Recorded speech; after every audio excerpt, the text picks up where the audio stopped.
Welcome to 2 Hours No Traffic, a New York, Philadelphia sports podcast brought to you by Sideline Sports. We are your hosts. I am Spen Harris. I hail from the state of New Jersey. He's Philly Brandon. He hails from the state of Pennsylvania. And this Saturday night, our football teams are clashing in one of the most historied rivalries in the NFL. Eagles and Giants in Philadelphia at the Link. You couldn't ask for a more anticipated football game.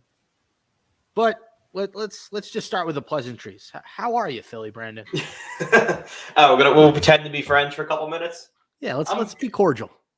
I'm just grand. I was up in your neck of the woods, up in Hoboken.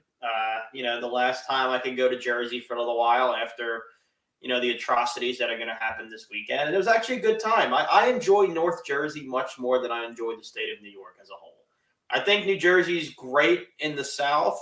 Central Jersey, if you believe it exists, not great. North Jersey kind of, comes back around on it. Yeah, you told me that you were out in the city of Hoboken. Explain Hoboken to anyone who's not from around here.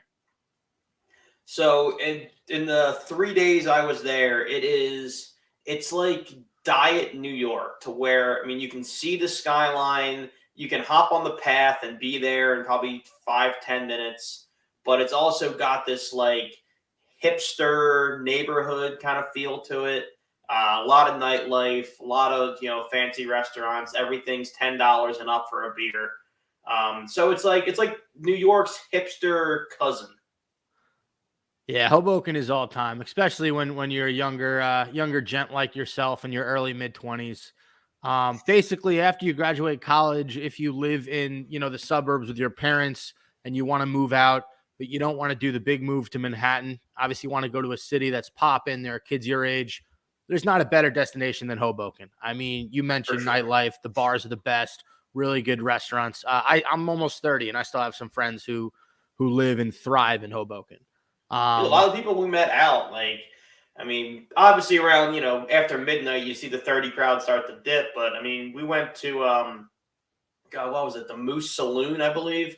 And even that was, it was packed like wall to wall. And I saw some people there, definitely at least late 20s.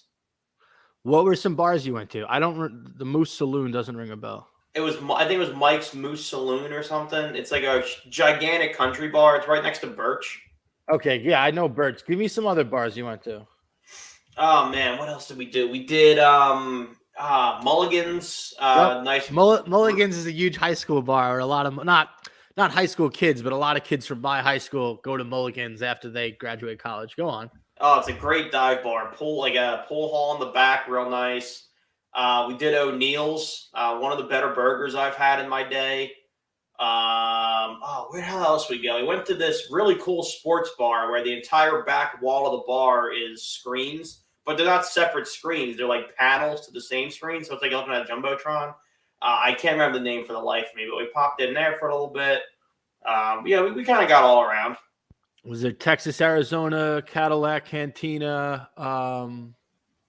Black Bear? These are all bars that I used to Black Bear. Oh, Black Bear was dope. I've done a fantasy football draft at Black Bear. Yes. Yeah, that was the one with the really cool bar. Okay, Mills is another one. I think Mills was my favorite. Okay. And then, my boy lives there, so we did probably 4 or 5 bars, and then we would always just pregame at his place because, you're looking at per beer, $8-10. We're out till 1-2 in the morning. That turns into a hefty bar tab. Yeah, that's why I don't go to Hoboken anymore, because not only do I have to do that, I got to pay the hefty Uber fee back into Englewood where I live, which is about half an hour outside of Hoboken. But they do have some mean late night pizza, I will say. I forget where we got it, but it had that like sandy crust on the bottom. Man, oh, dude. Well, listen, you come to New York, you're not eating Pizza Hut. You know what I mean? Yeah, that's true. That was a direct shot at Nick Sirianni. Yeah, I don't sign off on that either. I don't know why, because Philly has good pizza. Like, you can ask Dave Portman. We have some 8s in the city. Like, why on earth you get Pizza Hut is beside me. And by the way, I want to close it with Hoboken to segue into the Giants Eagles. One of the best memories in Giants history off the field, not the boat trip that ruined the Giants, against the Packers. But it was, one of Eli Manning's last years. Him and Danny Dimes were at the bar. They were throwing napkins. They were drinking, and they were having a blast. And a lot of Giants fans see that moment as a passing of the torch. Lo and behold, we have Danny Dimes coming off his first playoff game ever, a playoff win against the Vikings. We have the Philadelphia Eagles coming off a bye. Jalen Hurts has gotten about as much rest as I think he can possibly get. So Brandon, he's off the injury report now. He's healthy. He's healthy. So I want to start here. You guys are a 7.5 favorite right now. You're playing at home. You're well rested. You're healthy for the most part. Are you nervous about the game on Saturday? Nervous, no, because nervous would imply that I really think it could go either way. I definitely respect the Giants more after the Minnesota game. The offense is what I thought it was. The offense doesn't scare me, to be completely honest. It's the defense was really impressive, and the secondary did a phenomenal job on Thielen and Jefferson. I think Jefferson finished with 47 yards receiving or something crazy like that. I mean, granted, Kirk Cousins just looked like a deer in the headlights out there, which I don't think is going to be the case with Jalen. Plus, he's a lot more mobile. But, I mean, their ability to cover surprised me a lot. I expected Lawrence to be a problem. I expected Thibodeau to be a problem. But if their secondary plays like that against Smith and against A.J. Brown, and we have to rely on, guys like Quez Watkins to step up, Goddard to put up huge numbers, that's when I think it could get a little bit dicier. So for me, it wasn't about the win against the Vikings. It was how they won, right? That was like a vintage Giants playoff game in 2007 or 2011. I mean, take your pick. Your above average regular season quarterback, Daniel Jones, who obviously this year played phenomenal. I got to give it to him. Played Eli Manning level confident in that game. Yeah. And what he can do that Eli Manning couldn't do, he can pick up first downs with his legs. He was the leading rusher in that game, plus 70 receiving yards. Look, I know we talk about Hurts being a runner, being able to hurt defenses with his feet. I know Daniel Jones is tall. He's goofy. He had that run a few years ago where he was just sprinting to the end zone and slipped up and fell on his own. Yeah. But he can do damage, man. There's levels to that, though. Daniel Jones is a mobile quarterback, without a doubt. There's levels to being a mobile quarterback. I mean, Jalen Hurts is in that Lamar Jackson, Justin Fields tier. I'm trying to think who Daniel Jones maybe is a little bit more Dak Prescott-y as far as he'll run when he needs to, but it's not necessarily a weapon, but it is definitely like an escape route or a parachute or something when it's going sideways. Yeah, I mean, look, they've been going to him a lot in the the run pass options. He's been running the ball a lot in those RPOs. And then as far as, you have Saquon as your running back, he's always a threat to rip one off. So yeah, Jones has been very effective. I think he's a better runner than Dak Prescott. I'll give him a little bit more credit because I think he runs harder than Prescott runs. I understand what you're saying about Hurts, but if I'm going to have one of those guys take a brutal hit, I trust Daniel Jones at like 6'4", 6'5", and however much he weighs to take a hit over Jalen Hurts. I mean, pure body size, that's where he's got him. If you're talking about athleticism, it's not even close. I mean, like Jason Kelce will step off of the squat rack. Jalen Hurts steps on. No one needs to move any plates. I mean, the guy is shredded. He's strong. He's as athletic as everyone else on the football field. Daniel Jones is a fine athlete. But as far as on the goal line, if I need a yard, we've seen Jalen Hurts do it. We've seen him run over Cardinals. We've seen the Eagles, I think 93% success rate on 4th and 1s. I mean, I'm going to go with the numbers. Okay, so you're not nervous. No, we didn't do all this for me to be nervous against a hot but slightly above 500 Giants team. Like this Eagles team, if we're nervous about the Giants, then we're not as good as we say we are. That's not a slight against the Giants. It's if you're this good, the Giants shouldn't be an issue. Are you aware that it is impossible for an NFL team to beat another NFL team three times in a row? Yeah, it's impossible. It's what they keep telling me, but I don't see why that's a thing. If anything, in the division, I get that it's harder because you've seen each other more times, but if you're a half-decent coaching staff, you now have two games worth of film against the Giants too. So, I mean, I don't count that as an excuse. You've seen us 3 times. We've seen you 3 times. If we lose, that's not a reason for me. It's not, oh, well, it was the 3rd game. Like, I'm still equally disappointed. Okay, I think that's fair. Real quick, we can talk more about this game, but I'm looking at ticket prices for all 4 playoff games, and it's just very funny. So I want you to guess, out of all 4 games, which ticket price is the lowest? Can you run through the locations for me? Jaguars at Kansas City, New York at Philly, Cincinnati at Buffalo, Dallas at San Francisco. I'm going to go Cincinnati at Buffalo. Is the cheapest. Yeah. You're close. So it's Kansas City. The tickets really, Arrowhead? The tickets are as low as $111 for a playoff Everyone game. Keeps telling me that's like the best atmosphere in football. It's hard to get in. I'm with you. All this kind of stuff. Buffalo tickets are as low as $124. So we're talking about a $13 difference between Buffalo and Kansas City. Ironically, the 1 and 2 seeds in the AFC. Philadelphia tickets are as low as $178, $178. You ready for San Francisco prices? Dude, it's got to be like $300. Cheapest tickets, $402. Yeah, like that's just so funny. You just see like 111, 124, 178, $402. Okay, San Francisco. Well, it's all these blue collar cities, and then boom, San Fran. I do. While we're on this topic of tickets, I mean, I didn't plan on spending a ton of time on it. Have you been at all caught up with the controversy that's going on with Xfinity Live and the New York Giants? I have not. Please enlighten me. So, if you're familiar with the city of Philadelphia and its inhabitants, we're very like from here people. Like, if you're not one of us, we could care less. Get lost, hit the road, whatever. Right. Well, Xfinity Live is the central bar in the complex. So it's like 4 stadiums. I've been to Xfinity Live. Yeah, so they're offering a tailgate package for Giant fans to come to the game. I think that's genius. The issue with that is if you buy this tailgate package, it includes 2 tickets to the game. What? So for, I think it's like $690-something, you get a shuttle to and from the hotel, open bar, and 2 tickets to the game. The first 2, I'm fine. Come tailgate, come hang, whatever.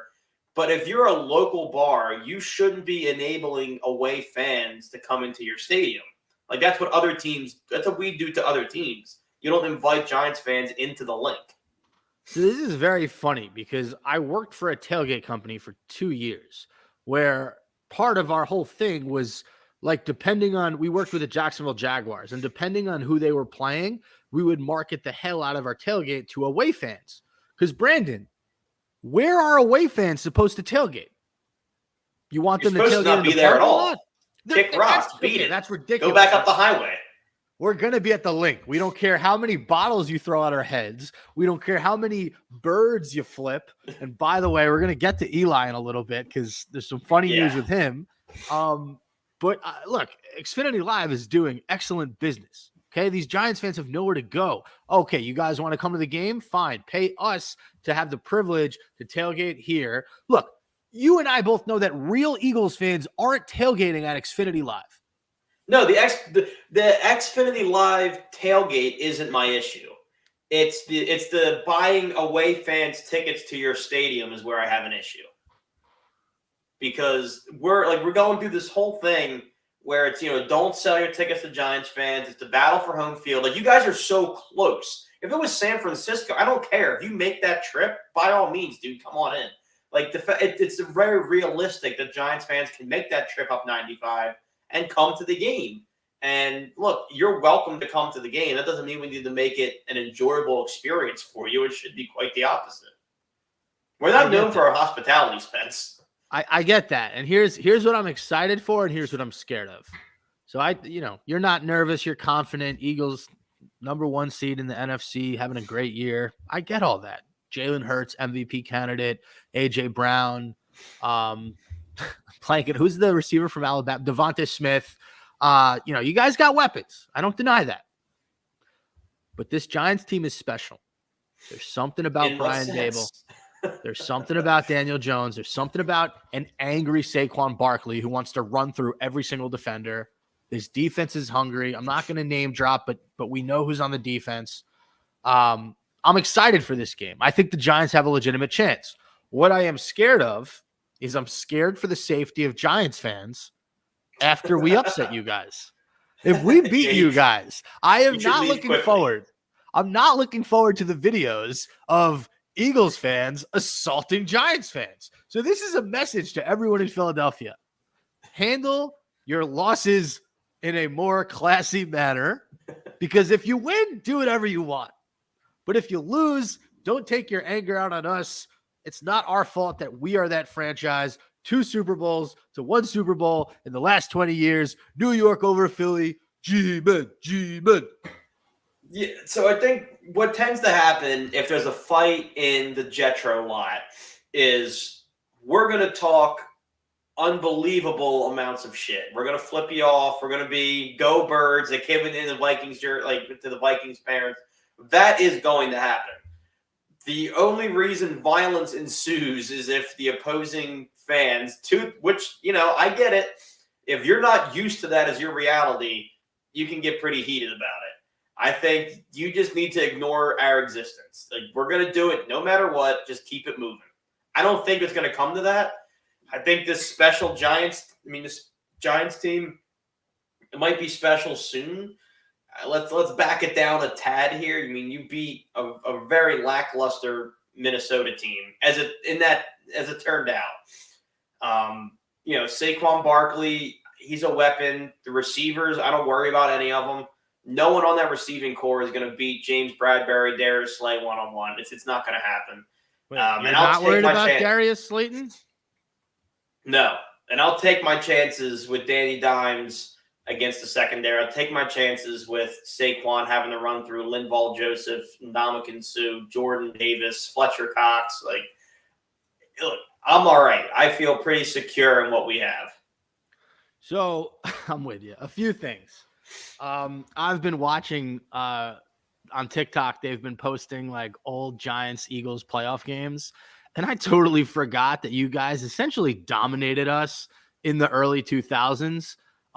They showed the 2006 wild card game that Jeff Garcia tore us up, and you guys won on a field goal. And then they showed the 2008 wild card game. That wasn't a wild card game because I think the Giants were the first seed, the #1 seed that year, where you guys came to MetLife, Meadowlands at the time, and beat us.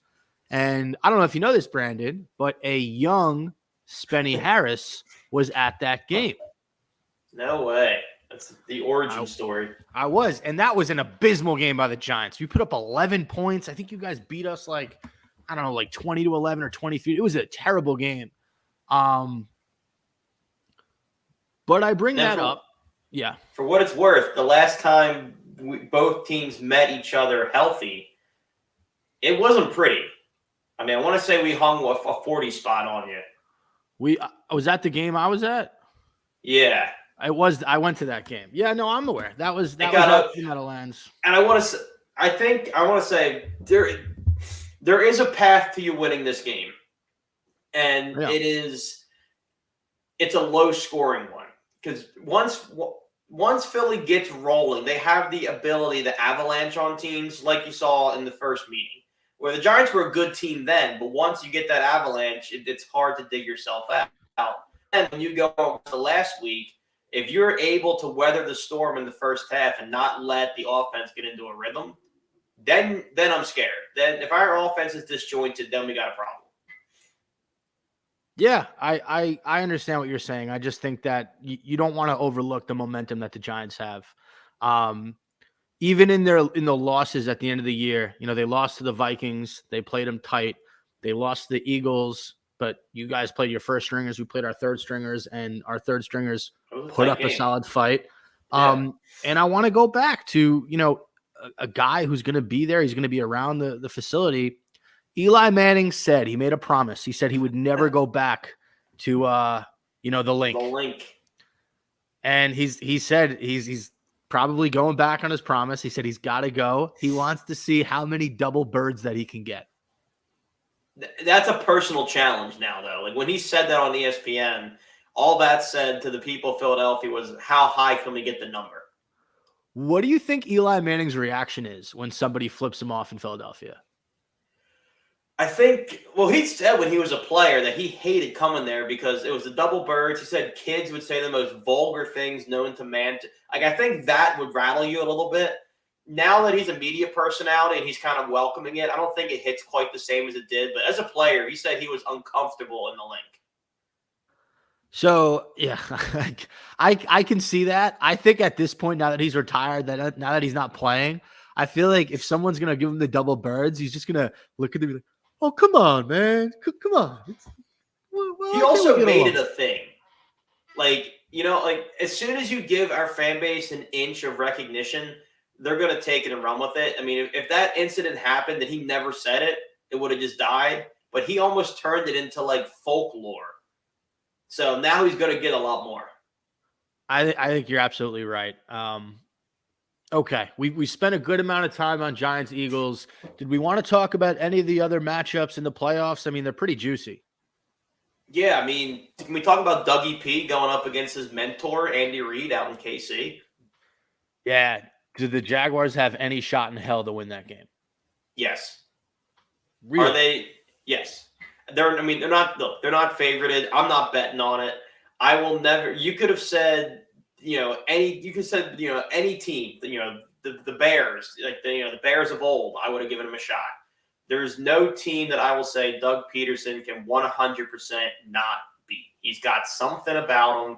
I mean, he coaches like he's going to be fired the next day, and I'll never bet against him. I'll tell you this: that game is on Saturday.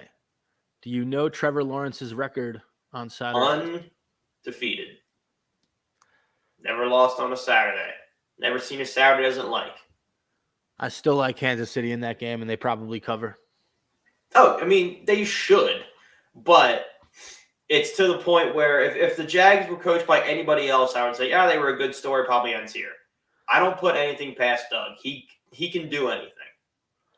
Okay, we move on to the 3 p.m. game in Buffalo, Cincinnati at Buffalo. I guess, who do you like in this game, and what do you as a fan want to see more?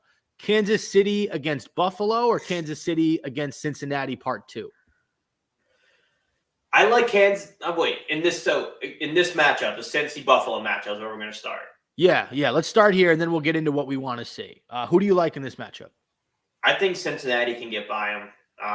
I know Buffalo is a big favorite to go to the Super Bowl. I don't think they get past KC if they do get past Cincinnati, but I kind of like Cincinnati.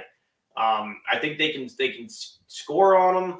I always thought Buffalo's offense was a little bit too one-dimensional. I mean, the run game's very hit or miss. Stephon Diggs is obviously, a stud, but it's tough in this league to have one great wide receiver. And there's a big drop-off between him. I know Gage has had some moments. I know, Gabe Davis. Yeah, Gabe Davis, sorry. And then, Cole Beasley isn't what he once was. Like, they're not loaded offensively with weapons. Josh Allen is great, but he makes some questionable decisions. I think Cincinnati, if they play what they did last year in the Super Bowl, I think they got a real shot at it. Yeah, definitely give me Cincinnati's receiving core with Jamar Chase, Higgins, and Tyler Boyd over Buffalo's receiving core for sure. The Bills are 8-1 at home this year. That's including last week's win. The Bengals are 6-3 on the road. Spreads 5.5 in favor of Buffalo. I think Cincinnati covers. Give me Buffalo by a field goal. to win this ball game. Okay. It could be one of those. It could be a shootout. I don't think it's going to be a low-scoring game. I think Cincinnati's too talented, but give me Cincinnati by 7. And staying in the AFC, who do you want to see more? Kansas City play Buffalo or Kansas City play Cincinnati? I'd rather see KC play Cincinnati. Really? So part 2. Yeah. So Mahomes gets his revenge. Yeah. I just like I like watching offensive football, and I think those two is going to be a high leverage, explosive shootout where I think Buffalo has the potential to turn into kind of a grinded out game. I would love to see Buffalo, Kansas City. The last time we saw them was the overtime game, right? Where Chiefs got the ball, went down, scored a touchdown, and then they asked Josh Allen. Oh, yeah, that was I'd love to see that rematch. I think that, those are the top 1 and 2 quarterbacks in the league, and Allen and Mahomes. Danny Dimes is 3. We talked about it last week, but Kellerman. Kellerman had that. Yeah, I mean, he's nuts. Yeah. I'll say this though. Statistically, I don't want to start there. I read an article on Daniel Jones and his progression and what he could potentially be in the future. And they said at this point, at the very, I guess, like if he just keeps going at this pace, he could be like a Ryan Tannehill kind of player, which is a pretty low bar for him. It's not what I want. It's a low bar. But then they also said, like, another guy who could run the ball and was a pretty gosh darn good passer was Steve Young with the 49ers. Yeah, so those are kind of his two. Right. So so somewhere in the middle, I would take Danny Dimes. In the middle of those two is probably Tony Romo. Yeah, I think that's fair. But Tony Romo wasn't a runner. That's like because Tannehill can move a little bit if you needed him to. That's what I'm kind of alluding to. Tony Romo is way more elusive than Ryan Tannehill. Go back and watch some game film of those Cowboys teams. He was impossible. He can get out. He can get out of tackles, but he wasn't running for first downs. Yeah, I mean, but Ryan Tannehill's not a prime athlete either. All right, I guess that was the floor for Daniel Jones. You can be, but they were also comparing like the year that Tannehill statistically went off. They were calling on like specific years. You know what I mean? Yeah. Which has been one statistically for Tannehill, 1 in every 6 seasons he plays pretty well. He goes off. And then the final game, Dallas at San Francisco, 6:30 p.m. on Sunday. I don't know about you, Philly Brandon. I'm looking for Dallas to get their asses kicked. I thought they basically had a first-round bye playing Tampa Bay. I think Tampa Bay sucked this year. Anyone who watches football could probably see that coming, although I really thought Tom Brady was going to win, but Sometimes like the folklore and the legend, it sort of clouds you from the actual what's happening. And like the Bucs just weren't a good team this year. Let's be real. And San Francisco is a buzzsaw at the moment. Oof. Let's Brock Purdy. Come on. Yeah. He is. Dallas has their hands full. The whole NFC is going to have their hands full of San Francisco. He's no Brock Osweiler. I'll tell you that much. In all the best ways. Who do you like in that game? I think the spread it's 4 right now. So the Niners are a 4-point favorite. I think they'll cover that. Who do you like in that game? Niners will cover. Niners will cover? Oh yeah. I don't think it's when you actually speak out loud about the weapons that the Niners have, it's pretty fucking insane. Yeah. Ayuk's your second receiver. Debo's a stud. You have McCaffrey. Just who? George Kittle. One of he's had a down season, but he's a really great tight end. And then your backup running back after Christian McCaffrey, who's a stud, is Elijah Mitchell, who's a really talented player. Yeah, it's dangerous, dude.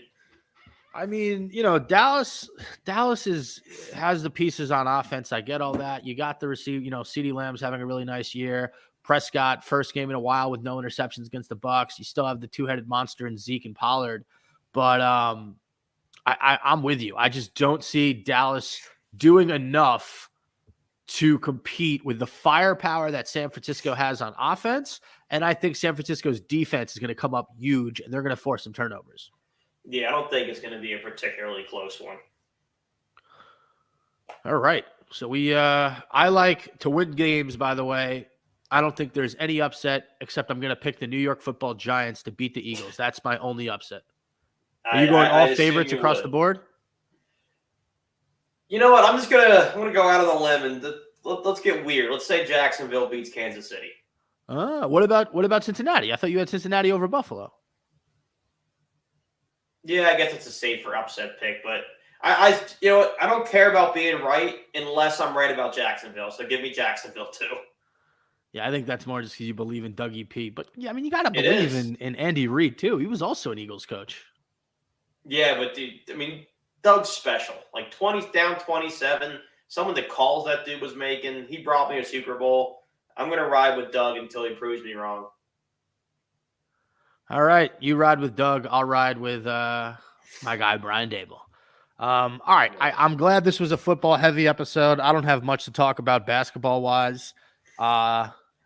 Me either. We'll get into that next week. One of our two teams won't be in it then, so we'll spend a little bit more time on basketball. But this week we had to go all football. I love it. And listen, before we end the show, I want to say good luck. May the best team win.